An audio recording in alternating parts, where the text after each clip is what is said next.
नमस्कार दोस्तों। अध्यापक भर्ती परीक्षा जो कि जनवरी 2026 में होने वाली है, उसको अब लगभग 4 माह रहे हैं, है ना। 4 माह भी मैं नहीं कहूँगा, अब 3 माह ही कहूँगा। 3 माह इसलिए कि जनवरी पूरा रिवीजन को समर्पित होता है, कुछ भी नया पढ़ने का होता नहीं है। तो हमारे पास में दिसंबर, नवंबर और अक्टूबर 3 महीने रहे हैं शेष।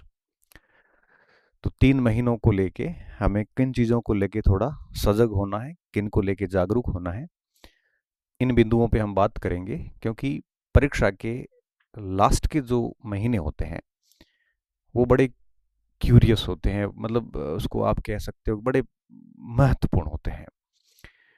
यहाँ आपकी जो लाइफ स्टाइल है, यहाँ आपका जो व्यवहार है, यहाँ आपका पढ़ने के जो आप कितना टाइम दे रहे हैं, ये बहुत कुछ तय करेगा कि आप सफल होने वाले हैं कि नहीं होने वाले हैं। अध्यापक भर्ती परीक्षा की बात करूँ तो इसमें मेरा ये चौथा वीडियो है। पहला वीडियो मैंने अगस्त 24 में जारी किया था, जिसमें मतलब मैंने सामग्री वगैरह बहुत सारी बातों पे बात की थी। फिर दूसरा, जहाँ तक मुझे याद है, मैंने मार्च में जारी किया था 25 में, जिस पे भी मैंने यही मटेरियल एंड फाइनल स्ट्रेटजी बताई थी।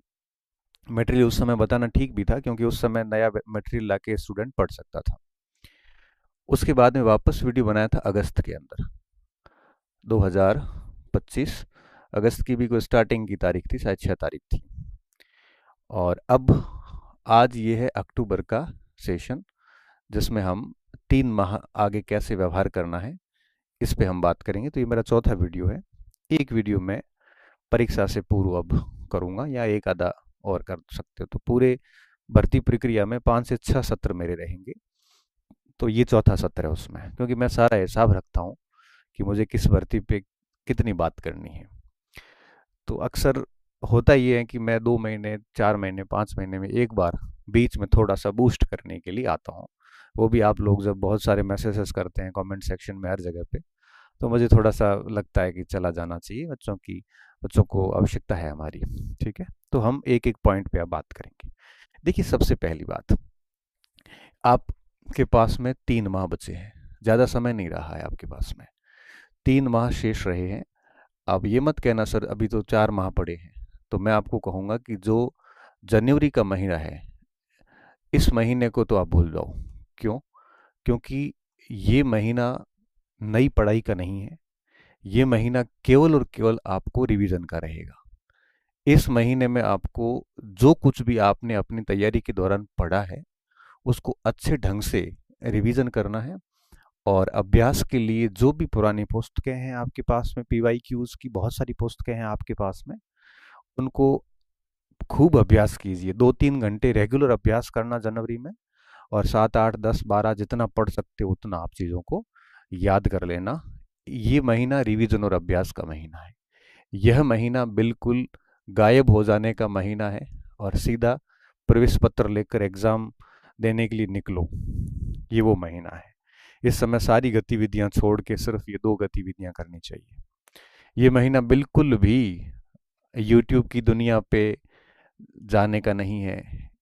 ये महीना बिल्कुल भी मैराथन जैसी स्थितियों में जाने का नहीं है।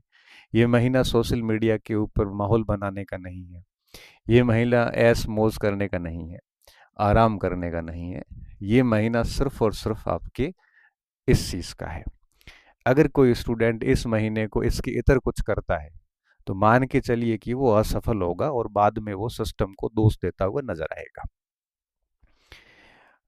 और अगर कभी पढ़ने का मोटिवेशन न मिले ना, तो थोड़ा सा ये सोचना, 2-5 मिनट का समय लगेगा कि अगर फेल हो गए तो उसके बाद मेरे पास प्लान क्या है। 2 मिनट के लिए सोचना आप, तो आपको अपने आप ही मोटिवेशन मिल जाएगा पढ़ने का। अगर आप 12-12 घंटे सो रहे हैं, रेस्ट कर रहे हैं, लग रहा है कि अब खूब टाइम पढ़ा है, दैट्स वाई, जो भी बहुत सारी चीज़ें हो सकती हैं। तो जब आपको ये लगे कि पढ़ाई नहीं हो रही, तो सोचना कि जनवरी में परीक्षा हो जाने के बाद में जब आपके स्कोर 150-60 पे ठहरेंगे ना, उस समय आपको खुद पे शर्म आएगी कि पिछले 1 साल से, 1.5 साल से मेहनत कर रहा था। क्योंकि मैंने पहला वीडियो अगस्त 2024 में जारी किया है। इसका सीधा सीधा मतलब क्या हुआ, जनवरी 26 तक 1.5 साल होते हैं। अगर उस दिन से कोई फॉलो कर रहा है तो 1.5 साल तैयारी होती है। और 1.5 वर्ष की तैयारी के बाद भी अगर आप 150-60 के लायक हुए हैं तो तय मानिए कि आप नौकरी के लायक नहीं, आप मजे कर रहे हो और आप एक सीरियस स्टूडेंट नहीं। बेहतर है ये सब चीज़ें छोड़ के काम धंधा करिए, आप आगे भी सफल होने वाले नहीं। अगर आप मतलब 1.5 साल मेहनत करने के बाद में भी अगर आप 50% पे पड़े हैं तो निश्चित तौर पे आप गंभीर स्टूडेंट नहीं है। आपने खूब गलतियां करी और अगर यही जारी रही तो आगे भी कोई संभावनाएं नहीं है। इसलिए कह रहा हूँ कि अगर नहीं हो रही है ना पढ़ाई तो सोचना एक बार कि जनवरी में जब आपकी परीक्षाएं होगी तो उस समय आपकी स्थितियां क्या होगी। उस समय अगर यही स्कोर 220-30 चला गया ना तो अंदर से खुशी होगी कि मेहनत की तो भले ही की, और बाद में नया टारगेट सेट करोगे फर्स्ट ग्रेड का, आरएएस का, जो भी करोगे। बट 150-60 पे ठहर गए तो जिंदगी खत्म सी हो जाती है। मतलब कंपटीशन का ये जीवन जो है ये खत्म हो जाता है। नए जीवन में आप बहुत बढ़िया कर सकते हैं बट ये जो टारगेटेड है आपने बीएसटीसी या बीएड जो भी किया है उसका कोई फिर यूटिलाइजेशन नहीं रह जाता। तो थोड़ा कड़वा बातें हैं मगर मगर ये सच बातें हैं, इसको आप स्वीकार करिए। आज नहीं करोगे तो 6 महीने बाद मेरी ये बातें आपको सही लगी। आज मुझे आप डेरोगेटरी शब्द भी मेरे लिए यूज कर सकते हो, कैसे कैसे कह दिया, हम ये कर सकते हो आप। और आप कोई करके भी कुछ उखाड़ नहीं रहे हो, हमने ये सारी चीज़ें पहले कर रखी है, इसलिए इस दावे के साथ कह देते हैं। तो ध्यान रखना, जनवरी का महीना केवल रिवीजन और अभ्यास का है, कुछ भी नया पढ़ने का नहीं है। नया पढ़ने का नहीं है। अगर आप नया पढ़ रहे हैं जनवरी में भी तो डेफिनेटली आप नुकसान कर रहे हैं, क्योंकि नया पढ़ा हुआ तभी काम देता है जब उसको 4-5 बार पढ़ा जाता है, उसका अभ्यास किया जाता है, अन्यथा कोई काम का नहीं है। इसलिए मैं जनवरी को इन 3 माह में काउंट नहीं कर रहा हूँ। दिसंबर तक जो पढ़ाई होनी है वो हो जाएगी, जनवरी में तो केवल वही पढ़ा जाएगा जो दिसंबर तक आपने पढ़ा है। पहली चीज तो ये दिमाग में रखना। अब उसके बाद मैं आगे बात कर रहा हूँ, अभी आपका जो समय सारिणी है, आपका जो टाइम टेबल है वो बिल्कुल परफेक्ट रखना, नहीं तो क्या अस्त व्यस्त हो जाओगे। अगर आपका टाइम टेबल ठीक नहीं है तो निश्चित मान के चलिए कि आप है वो इतने उलझ जाओगे, और उलझा हुआ व्यक्ति कुछ नहीं कर पाता, बस चिंतित होकर सो जाता है। जब जब आपको लगे ना कि सुबह शाम कुछ पता ही नहीं चल रहा है, सो रहे हैं, अंदर बोझ सा लगे, टेंशन सी लगे, ऐसा लगे कि यार कुछ नहीं हो रहा है, कुछ याद भी नहीं है, उलझे पड़े हो आप, ऐसा तब होता है जब हम उलझते हैं। और व्यक्ति उलझता कब है? जब उसका टाइम टेबल सही नहीं होता, जब उसका कोई प्लान नहीं होता। प्लान के बिना व्यक्ति उलझ जाता है, और उलझा हुआ व्यक्ति कुछ भी नहीं कर पाता, सुबह से शाम तक की प्रोडक्टिविटी जीरो है। इसलिए कोशिश करना कि उलझना नहीं और टाइम टेबल रखना। टाइम टेबल में क्या करना है? 3 चीजें करनी है अब आपको। देखो, मैं यहाँ पे कोई नई सामग्री नहीं बताऊंगा, क्यों? क्योंकि सामग्री का काम मैंने अगस्त और मार्च 25 में कर लिया था। उसके बाद सामग्री की दौर खत्म हो गए थे, फिर तो आपको उन्हीं सामग्री को बार बार पढ़ना होता है। पहली चीज ये, समय सारणी में आपका टाइम टेबल एटलीस्ट 3 पार्ट में होना चाहिए। आप 3 शिफ्ट लगानी चाहिए, चाहे 2-2 घंटे की लगाओ, चाहे 3-3 घंटे की लगाओ, चाहे 4-4 घंटे की लगाओ। शिफ्ट का मतलब ये होता है कि 4 घंटे लगातार बैठना नहीं है। शिफ्ट का मतलब ये है कि आपने 1-1.5 घंटा बढ़िया पढ़ लिया, फिर 2-5 मिनट घूम लिए या कुछ बात कर ली, या फिर 1-1.5 घंटा फिर पढ़ लिया, फिर 1-2-5 मिनट आप थोड़ा मेंटल को रिलैक्स दे दिया। शिफ्ट का मतलब ये होता है। ऐसे कुर्सी पे 6 घंटे चिपके रहना ये कोई शिफ्ट नहीं है, बस मानसिक रूप से भी तैयार होने जरूरी है। 3 शिफ्ट में एक पहली शिफ्ट होनी चाहिए, एक शिफ्ट होनी चाहिए राजस्थान के जीके की। राजस्थान जीके की क्यों करनी है? क्योंकि L1 हो चाहे L2 हो, इसमें राजस्थान जीके का एक बड़ा सेगमेंट आपके कोर्स में, आपको अच्छे से पता है, इसमें इतिहास, संस्कृति, भूगोल, पॉलिटी सारा है उसमें। जिसको जितना वेटेज है उसको उतना टाइम देना है आपको। तो एक पार्ट एटलीस्ट दिन में एक बार राजस्थान जीके का एक समय आपका निर्धारित होना चाहिए। इतिहास पढ़ ली, फिर रैंडमली बाद में इतिहास पूरी होगी, भूगोल पढ़ लो, भूगोल पूरी होगी, संस्कृति पढ़ लो, ऐसे इतिहास घूमती रहनी चाहिए। ठीक है। अब कई लड़के क्या करते हैं, लड़के लड़कियां सारी क्या करते हैं, वो पूरा दिन इतिहास राजस्थान जी के पढ़ रहे हैं। तो देखो, राजस्थान जी के पढ़ के आप बहुत अधिक लीड नहीं ले सकते, पेपर बहुत सामान्य आता है, बहुत अधिक पढ़ने के बावजूद भी मार्क्स तो वही आने। तो फिर इससे अच्छा है कि केवल राजस्थान नहीं, बैलेंस होना चाहिए सारा। एक पार्ट आप राजस्थान जीएस को दो ही दो, एक पार्ट आप विषय को दे दो, सब्जेक्ट को। अब जैसे आप सेकंड लेवल के हैं तो सामाजिक वाले सामाजिक को दे दो, विज्ञान वाले विज्ञान को दे दो, हिंदी वाले हिंदी को दे दो, उर्दू वाले उर्दू को दे दो, इंग्लिश वाले इंग्लिश को दे दो। तो इस तरह से एक पार्ट आप सब्जेक्ट को दे दो, और एक पार्ट आप जो मेथड्स हैं सारे, है ना, जैसे शिक्षण विधियां हैं और मनोविज्ञान है, और इसके अलावा आपकी जो विधियां हो गई, मनोविज्ञान हो गया, आईसीटी हो गया, और प्रबंधन का जो भाग है ये बिंदु है। तो जीके और विषय के अलावा शेष बचा हुआ सारा का सारा ये आ जाता है। तो 3 सेगमेंट होने चाहिए आपके, ठीक है। अब आपके जैसे मान लो कि राजस्थान जीएस जबरदस्त तैयार है, तो फिर आप इसको 1-2 घंटे पढ़िए, ज़्यादा मत पढ़िए, ठीक है। और विषय थोड़ा कमज़ोर है तो इसको 5 घंटे कर लीजिए, और विधियाँ ठीक ठीक है तो उसको थोड़ा टाइम दे दीजिए। आपको लगता है कि सब्जेक्ट बहुत आउटस्टैंडिंग कर रखे हैं आपने, तो इस स्थिति में सब्जेक्ट को थोड़ा कम कर दीजिए, राजस्थान जीके को बढ़ा दीजिए। अब ये आप अपने अनुसार इसको थोड़ा बहुत ऊपर नीचे कर लीजिए, क्यों सबके सेम नहीं होता ना, किसी का कुछ अलग अच्छा होता है, किसी का कुछ अच्छा होता है। लेकिन मेरा कहने का मतलब ये है कि आप दिन में 3 सेगमेंट करिए। इससे क्या होगा, 100% सिलेबस साथ में चलेगा, तो कॉन्फिडेंस बना रहेगा। दूसरा क्या होगा, अगर आप जैसे एक सेगमेंट ही पूरा दिन पढ़ते हैं, फिर ये पूरा करने के बाद ये शुरू करेंगे, तो कॉन्फिडेंस लो हो जाएगा। लो क्यों होगा, आपको लगेगा कि यार 3 महीने में ये होगा, 2 महीने में ये होगा, तो फिर वापस इसको शुरू करेंगे तब ये भूल जाएंगे, फिर ये करेंगे तब ये भूल जाएंगे। तो 100% सिलेबस साथ लेके चलने का ये फायदा होता है कि अंदर मोटिवेशन बना रहता है, कि लगता है कि कुछ पढ़ रहे हैं हम, पहली चीज। अब आप कहोगे सर मैं तो टेस्ट सीरीज ज्वाइन करी हुई है, तो मैं तो उस शेड्यूल में चल ही नहीं पा रहा हूँ, इस शेड्यूल में हो तो मैं तो टेस्ट के अनुसार चल रहा हूँ। अब आप देख लेना आपको क्या करना है। टेस्ट सीरीज अगर इस अनुसार है तो ठीक है, नहीं है तो छोड़ने में ही फायदा है। क्यों? क्योंकि टेस्ट सीरीज के अंदर अब वो दौर है कि अब टॉपिक टेस्ट का दौर नहीं रहा बेटा, अब दौर रहा है फुल टेस्ट देने का।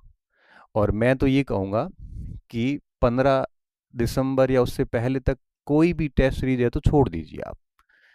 दिसंबर जनवरी में टेस्ट सीरीज देना ही नहीं होता, क्योंकि वो पेपर कई बार ऐसा सेट कर देते हैं बड़ी बड़ी पुस्तकों से कि आपका मोरल डाउन हो जाएगा। जबकि मैं बताऊं आपको, बोर्ड के पेपर जो है बहुत सामान्य पेपर आते हैं, उसमें आपको बहुत अधिक पीएचडी करने की आवश्यकता नहीं है।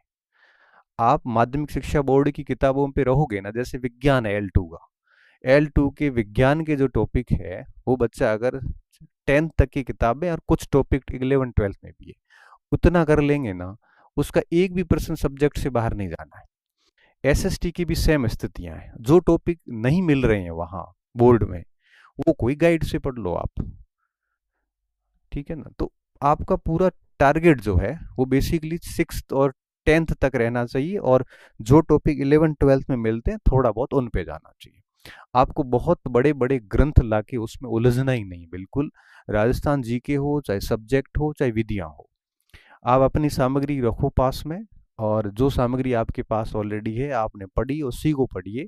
अब बड़े बड़े पोथों में मत फंसना, क्योंकि इनके पेपर बहुत आसान आते हैं, और जहाँ सिलेबस बहुत अधिक होता है वहाँ पेपर आसान ही आते हैं। हाँ, सब्जेक्ट का पेपर हो ना तो फिर स्थितियां बिगड़ती हैं। आरपीएससी वास्तव में थोड़ा टफ करती है, लेकिन बोर्ड की स्थिति ऐसी नहीं है कि वो आपके यूं कहिए कि बहुत अधिक गहराई में जाए। बोर्ड ऐसा जनरली नहीं करता है। इसलिए मेरा ये मानना है कि इसमें सभी साथ लेके चले। इसमें क्या होगा, 100% सिलेबस चलता रहेगा, प्लस साथ में क्या होगा, मोटिवेशन बना रहेगा अंदर से। और दूसरा क्या होगा कि बिल्कुल बिजी रहोगे पूरा दिन, जितना व्यस्त रहोगे उतना बढ़िया रहेगा। तो आपकी ये बिल्कुल टाइम टेबल जो है वो बिल्कुल सुव्यवस्थित होना चाहिए। एटलीस्ट सप्ताह में 6 दिन तो आप इस टाइम टेबल से चलें। एक दिन भले ही आप कहीं घूमने चले जाएं, रेस्ट कर लें या थोड़ा बहुत रिवीजन कर लें, ठीक है ना, परंतु कोशिश ये करें कि सप्ताह में 6 दिन तक, 5-6 दिन तक ये शेड्यूल आप फॉलो करें। तो इस शेड्यूल को फॉलो करना इसलिए ज़्यादा ज़रूरी होता है, ठीक है। अब इसके अलावा क्या ध्यान रखना है, बाकी देखो परीक्षा, भर्ती सब टाइम पे है। मार्केट के अंदर वापस अभी माहौल शुरू होगा कि अभी तक भर्ती नहीं आई है, परीक्षाएं आगे जाएगी, ऐसे माहौल से बिल्कुल दूर रहना। क्यों? क्योंकि एग्जाम सारे टाइम है, गवर्नमेंट इस समय सारी परीक्षाएं टाइम पे करवा रही है, विज्ञापन भी टाइम पे आ जाएंगे, सब चीज़ें टाइम पे है। आप मन में बिल्कुल ये गलत फहमी मत रखना कि एग्जाम नहीं है या दैट, जो भी इस टाइप की बात है, ये चीज़ें आपका दिमाग खराब करेगी। मैं आपको बताऊं, बहुत कड़वी बात बताता हूँ। इस समय हालत ये है कि मार्केट का 90% स्टूडेंट, बिल्कुल अभ्यर्थी बिल्कुल भी गंभीर नहीं है, सिर्फ भीड़ बना हुआ है। आपको अगर यकीन नहीं होता है तो आप जहां कहीं टेस्ट अगर दे रहे हैं, तो अब टेस्ट का रिजल्ट देखना एक बार आप, कितने प्रतिशत बच्चे हैं, टोटल कितने बैठे हैं उसमें से कितने प्रतिशत है जो 60% से अधिक नंबर लेके आ रहे हैं। 60% का मतलब होता है कि 300 में से 180। एक 60 छोड़ो, 55% कर लो आप। चलो 60% तो फिर भी ठीक है। 50-55% से नीचे कितने, ऊपर कितने हैं, आपको अंदाजा हो जाएगा ये वास्तव में। अब ये तो टेस्ट सीरीज वाले बच्चे हैं, जो वास्तव में गंभीर होते हैं वही टेस्ट सीरीज ज्वाइन करते हैं, जिनको पढ़ाई से कोई मतलब ही नहीं है। क्योंकि कई बच्चे गंभीर होते हैं तो मोस्टली क्या है कि बच्चा तैयारी करने वाला टेस्ट ज्वाइन कर लेता है। हालांकि कुछ बच्चे ऐसे भी होते हैं जो बहुत अच्छी तैयारी में होते हैं और टेस्ट सीरीज ज्वाइन नहीं भी करते, वो काउंटिंग थोड़ी अलग हो गई। तो उस जिन्होंने ज्वाइन कर रखी है उसमें भी आप रेशियो देख लेना। तो 90% ऐसे हैं जो माहौल में बने हुए हैं। कई लोग तो दिखावे में पढ़ रहे हैं, जिनको पढ़ाई से कोई मतलब नहीं। कई लोग तो घर से दूर इसलिए बैठे हैं कि वहाँ पे मौज कर सके, क्योंकि घर पे काम करना पड़ता है, घर पे माँ बाप की नज़र रहती है। तो यहाँ से शहर गांव छोड़ के शहरों में बैठे हैं कई। मैं बता रहा हूँ, सबकी बात नहीं कर रहा हूँ। कई बच्चे ऐसे हैं जो शहर बैठे हैं, सिर्फ मौज कर रहे हैं, माँ बाप के पैसे उड़ा रहे हैं और घर वालों के साथ धोखा कर रहे हैं। तो 2-4 साल और धोखा करेंगे, उसके बाद में वैसे ही ज़िंदगी ख़त्म हो जाती है। मतलब ये कंपटीशन की जो ज़िंदगी है, ये जो पढ़ाई की ज़िंदगी है, ये ख़त्म हो जाती है, नई ज़िंदगी शुरू हो जाती है। तो 100 में से 90% बच्चों के तो ये हालत है कि वो शहरों में बैठे हैं, मौज कर रहे हैं, घर वालों के पैसे को बर्बाद कर रहे हैं, अपने साथ दो चारों को और लपेट लेते हैं।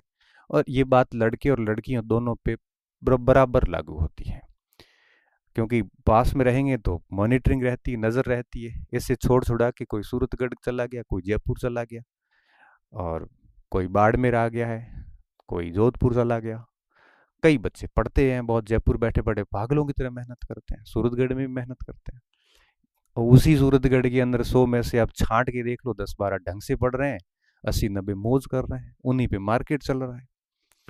तो आपको इन चीज़ों, क्योंकि अब मैं ये बात क्यों बता रहा हूँ, क्योंकि 90% ऐसे है ना, तो आपको भी वो अपने साथ शामिल कर सकते हैं। क्योंकि होता क्या है कि व्यक्ति खुद को पता होता है कि वो बर्बाद हो रहा है, तो वो क्या करता है कि 2-4 को और भी साथ ले लेता है।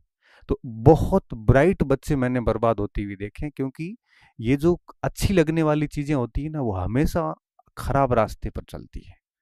जो चीज़ें हमें करना मज़ा आता है ना, कि ये ठीक है, उसमें ज़्यादा माथा-फोड़ी नहीं है, वो चीज़ें अक्सर आपको बर्बादी की ओर ले जाती हैं। तो फिर क्या होता है कि ये ऐसे जो रुलियार लोग होते हैं, वो क्या करते हैं, वो 2-4 को और को अपने साथ लपेट लेते हैं, और वो फिर उनका एक गुट बन जाता है। वो 4 से 5 होते हैं, 5 से 7 हो जाते हैं, 7 लड़के हो गए तो फिर उसमें 3-4 वो लड़कियों को भी साथ में हो जाता है। ऐसे करके पूरा का पूरा मामला खराब कर रखा है। तो होता क्या है इससे? इससे ये होता है कि आप लोग कम से कम इन चीज़ों से बचना। और मैं तो सिर्फ ये कहूँगा कि इन परीक्षा और भर्ती वक्त सब समय पे है, उलझना नहीं है। अपने इस टाइम टेबल को स्ट्रिक्टली लागू कीजिए आप। जनवरी में तो आपका टाइम टेबल अलग होगा, अपन दिसंबर में बात करेंगे लास्ट तारीख को, इस साल के लास्ट दिन बात करेंगे कि जनवरी में आपको क्या करना है। 3 महीने आप बिल्कुल इस टाइम टेबल से चलना, और मैं सिर्फ यही कहूँगा कि गायब हो जाना। गायब होने का मतलब है कि लाइब्रेरी में डिस्टर्ब हो रहा है तो लाइब्रेरी छोड़िए, रूम में बैठ जाइए, या ऐसी लाइब्रेरी जाइए जहां अपन को कोई नहीं जानता। मोबाइल डिस्टर्ब कर रहा है, मोबाइल छोड़िए, उसको बंद कर दीजिए, दिन में आधा पौना घंटा ही देखिए, वो भी फ्लाइट मोड पे डाल दीजिए। किसी से भी बात करना इतना कोई ज़रूरी थोड़ी ना है। घर परिवार डिस्टर्ब कर रहा है तो थोड़ा दूर हो जाइए, हालांकि कम करता है, कर रहा है तो थोड़ा दूर हो जाइए। मतलब मेरा ये है कि लास्ट 3 महीने आप है वो बिल्कुल गायब होके पड़ी, क्योंकि आप अब तक आपके पास मटेरियल जो है वो आपने वैसे ही चुन रखा है। अब इस समय फंक्शंस भी हैं, बहुत सारी दीपावली की छुट्टियां भी आएगी, बहुत सारे कार्यक्रम भी आएंगे। मुझे लगता है हमें इन सब से बचना चाहिए। और इस समय आपकी सबसे अच्छी कोई मित्र है तो वो है आपकी पुस्तकें, आपकी पाठ्य सामग्री, आपके पास में जो कुछ भी पढ़ने के लिए है, वो सारी की सारी जो है वो सबसे अच्छी मित्र है इस समय। और मुझे लगता है कि इसके इतर आप अगर किसी से बहुत गजब तरीके से जुड़े हैं तो वो सारी की सारी नुकसानदायक है। कोई रिश्ता स्थायी नहीं है। कोई भी मतलब जो आप मित्रताएं करते हो, चाहे दोस्त जैसे 4-5 लड़के हैं, एक लड़का और साथ में आ गया, कोई फायदा नहीं भैया, असफल होने के बाद में अकेले रहोगे, कोई साथ खड़ा नहीं होगा। मैं आपको आज ही कह रहा हूँ, सफल होने वाले लोग विद्यालय में जाके ज्वाइन करेंगे और हम असफल हो जाएंगे। कोई किसी का नहीं है, असफलता के बाद बहुत बुरी हालत होती है। अगर आपको नहीं पता तो मैं आपको बता रहा हूँ, क्योंकि हमने खूब देखी है। और अगर आपको फिर भी एहसास नहीं है तो वैसे कहा ये जाता है ना कि व्यक्ति ठोकर खा के ही सीखता है, बातों से नहीं सीखता। तो मैं भले कितना ही कह दूं, लेकिन सीखोगे आप तभी जिस दिन आपको एहस ठोकर लगेगी, उस दिन आपको लगेगा कि माँ सही कह रहे थे, सर ने गलत नहीं कहा था। तो मैं अभी आपको चेता रहा हूँ, अभी आपके पास 3+1 4 महीने का टाइम है। एटलीस्ट अभी भी सुधर जाओगे तो कोई दिक्कत नहीं आएगी। खुद को इतना व्यस्त रखिए कि अधिक इतना व्यस्त रखिए कि आपको कोई भी दूसरा काम दिमाग में आए ही नहीं। ओवर थिंकिंग जैसी प्रोसेस पता है कब होती है? जब आप खुद को व्यस्त नहीं रखते। आप अपन ऊर्जा पढ़ते हो ना, जब आपने पढ़ी होगी राजस्थान की ऊर्जा की स्रोत, तो उसमें एक चीज आती है, उसमें एक बिंदु लिखा होता है कि अधिष्ठापित क्षमता, ठीक है, और दूसरा आता है कि कुल उत्पादित ऊर्जा। अधिष्ठापित क्षमता का मतलब होता है कि उस जैसे कोई विंड मिल है, तो वो विंड मिल साल भर में कुल कितना हाईएस्ट प्रोडक्शन कर सकती है, वो उसकी क्षमता है। और वास्तव में प्रोडक्शन कितना हो रहा है, वो उसका कुल उत्पादन है। इसलिए अगर एक व्यक्ति अपनी अधिष्ठापित क्षमता से कम काम कर रहा है ना, तो सीधी सी बात है कि बचे हुए समय में वो ओवर थिंकिंग करेगा। इसलिए कोशिश करिए कि जितनी आपकी कैपेसिटी है उतना पढ़िए, उससे अधिक ही करिए, ताकि ये ओवर थिंकिंग जैसी चीज़ें नहीं होगी। आपको कोई याद नहीं आएगा, आप इतने उलझे रहोगे अपनी किताबों में कि आपको कुछ भी चीज़ें मस्तिष्क में नहीं आएगी। फिर आपका, क्योंकि अब जैसे जैसे एग्जाम नज़दीक आएगा ना, तब तक आपको ओवर थिंकिंग की समस्या होगी, आप चिंता में जाने के और अग्रसर होंगे। लेकिन अगर आप बहुत अधिक व्यस्त रखोगे, अपनी क्षमता है उससे अधिक, क्षमता से अधिक काम करने का मतलब ये होता है कि व्यक्ति 9-10 बजते तक आते आते उसको जहरें आनी शुरू हो जाती है, नींद आने लगती है। क्यों? पूरा दिन इतना पड़ा है कि अब उसका दिमाग काम नहीं कर रहा है। ये होती है क्षमता को टच कर लेना एक बार, फिर सो जाओ, खूब पढ़ाई करो, खूब मेहनत करो, तब जाके रिजल्ट निकलते हैं। और मैं सिर्फ इतना समझता हूँ कि जो कोई विद्यार्थी सिर्फ एक ध्येय के साथ आगे बढ़ता है कि मुझे अपना बेस्ट देना है, मेरी प्रिपरेशन के दौरान मैं कहीं कमी नहीं रखूं, बस सिलेक्शन होना नहीं होना ये बात आप दिमाग में मत लाओ। क्यों? क्योंकि जिसने भी बेस्ट दिया है वो व्यक्ति बेरोजगार नहीं रहेगा, वो इस वैकेंसी में होगा, नहीं तो और किसी दूसरी वैकेंसी में अट जाएगा। पढ़ा हुआ कभी व्यर्थ नहीं जाता। अगर आप बेस्ट देते हैं ना, तो पहली बात तो है कि उसी में हो जाते हैं, क्योंकि बेस्ट देने वालों का नंबर जो है वो बहुत कम स्टूडेंट होते हैं। बेस्ट देने के बाद में पश्चाताप भी नहीं होता। क्यों? क्योंकि भाई मैं मेरी पूरी ताकत के साथ मैंने कर लिया, अब नहीं होता तो अलग इश्यू है। और अगर आप बेस्ट नहीं देते हैं तो फेल होने के बाद रिग्रेट होता है कि काश मैं बेस्ट देता, मैं दे सकता था और मैं दे नहीं पाया। और रिग्रेट का मतलब होता है कि हर दिन व्यक्ति जो है वो मरता है, हर दिन व्यक्ति सोचता है, हर दिन व्यक्ति है वो मरता है। इसलिए हर दिन अपनी समीक्षाएं कीजिए, रात को सोते वक्त सोचिए कि आपने आज अपना बेस्ट दिया है कि नहीं दिया है। या कहीं घूमने फिरने गए थे, लोगों के साथ मौज करने गए थे, फिर सोचना कि क्या आप इस उद्देश्य से यहाँ पे आए हैं? क्या आगे की आपकी 40 साल की जो जिंदगी है वो ऐसे करने से क्या अच्छे से गुजरेगी? क्या ऐसे करने से आपकी इज्जत बढ़ेगी? क्या ऐसे करने से आपकी प्रेस्टीज बढ़ेगी? क्या ऐसे करने से आपका नाम रोशन होगा? सोचना, जब भी कोई काम करो उससे पहले कुछ प्रश्न करना कि मैं जो कर रहा हूँ क्या वास्तव में मेरी ग्रोथ का कारण बनेगा ये? तब आपको कुछ अंदर से जो है ना अंतर मन, वो आपको आवाज देगा कि बेटा ये गलत है।